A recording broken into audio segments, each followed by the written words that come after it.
मुंबई पालिकेच्या निवडणुकीसाठी महायुतीमध्ये जागा वाटपाबाबत अद्यापही निर्णय झालेला नाहीये। मात्र जास्तीत जास्त जागा मिळवण्यासाठी भाजप आणि शिंदे सेनेमध्ये रस्सीखेच पाहायला मिळते। पालिकेच्या 227 पैकी 150हून अधिक जागा लढण्याचा आग्रह भाजपने धरलाय, तर शिंदे गटाने देखील आता 125 जागांसाठी तयारी केली आहे आणि 125 जागांवर दावा केला।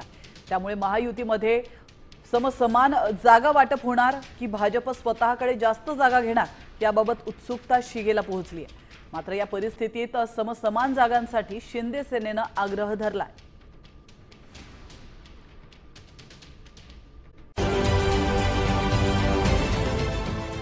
देश विदेशातील प्रत्येक घडामोडींचे लाईव्ह अपडेट मिळवण्यासाठी आता साम टीव्हीच्या सर्व सोशल मीडिया प्लॅटफॉर्मला लाईक, फॉलो आणि सबस्क्राइब करा।